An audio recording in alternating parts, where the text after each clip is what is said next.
are going to consider electric potential due to an electric dipole. Now first we have to consider what is electric dipole. So electric dipole is what? It is the system in which there are two charges. One charge is plus Q, another charge is minus Q. This plus Q charge is situated at A point, minus Q charge is situated at B point. And these two charges of equal magnitude, opposite nature, are separated by certain finite distance twice L. It is to be called as your electric dipole. Now let's consider O is the center of this electric dipole. If O is the center of electric dipole, so this OA distance is equal to L and this OB distance is also equal to L.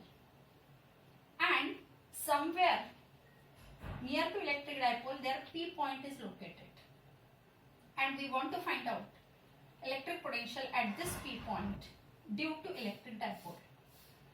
So now this P point will be lying along a line OP, where this OP line makes a certain angle theta with electric dipole axis. This AB is to be called as the electric dipole axis. Now here this electric dipole has electric dipole moment. That electric dipole moment is denoted by physical quantity as a P, which is equal to product of magnitude of charge and finite distance. So charge Q is the charge, twice L is the finite distance. So product of charge and finite distance is to be called as your electric dipole moment. And direction of this electric dipole moment is always from negative to positive charge. So direction of dipole moment is along DA. Dipole axis I can say as a axis which is passing through this plus Q charge and minus Q charge. So this is nothing but AB is act as your dipole axis. So your P point is located along the line OP, which will make certain angle as a theta. Now when we want to find out electric potential at this P point, you have to consider this plus Q charge as well as minus Q charge. So now V1 is the electric potential at point P due to plus Q charge, and V2 I can consider as the electric potential at point P which is due to minus Q charge. Now I can join this line given point P to A. This distance I can call it as a R1. At the same time I can join this P point to B. So this distance I can call it as a R2. And this P point from O, that is center of dipole, will be at a distance of R. Now I can say that electric potential V1 due to plus Q charge at point P at distance R1 can be written as 1 upon 4 pi epsilon naught Q upon R1.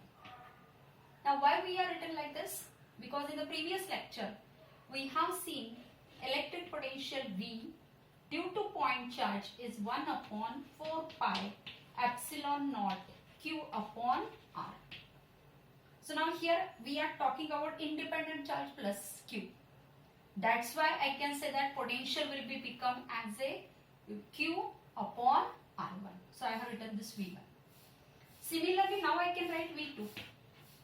This V2 is electric potential at point P due to minus Q charge, which is equal to 1 upon 4 pi epsilon naught. Now charge is minus, so I'll say minus Q upon R. Now from this V1 and V2, now we have to find out the total potential at point P. Now electric potential is a scalar quantity. So I can say that at point P, the total potential due to electric dipole can be written as V1 plus V2. Already we have written these values of V1 and V2. So we can add that value, we can substitute that value in place of V1 plus V2. So if you concentrate, in the equation of V1 and V2, your 1 upon 4 pi epsilon naught q quantities are common. So I can take that quantity common. So 1 upon 4 pi epsilon naught q into bracket. Inside the bracket it is remaining 1 upon R1 minus 1 upon R2. So this is nothing but your equation for resultant potential. Now we have to substitute here values of R1 and R2 by the cosine rule. Now what I'll do, I'll write this V expression at the side way. V is equal to 1 upon 4 pi epsilon naught q into bracket 1 upon R1 minus 1 upon R2. And now we can consider how we can substitute for value of R1 and R2. And now for that purpose, first I will use the cosine rule. For triangle, I can consider triangle as a POA. So for triangle POA, I can write cosine rule. Now what that cosine rule is? Cosine rule is nothing but opposite to theta, there is a side R1. So I will write down R1 square is equal to, the remaining two sides of the triangle is, one is R, another is L, inclined with each other by angle theta. So I can say that R square plus L square minus 2 R L cos of theta. Similarly, I can write for another side R2 using cosine rule. So I will write in triangle POB. Now I can write down R2 square is equal to R square. One side is R, another side is L. So plus L square. But now this angle, one angle is theta and the adjacent angle is a linear pair.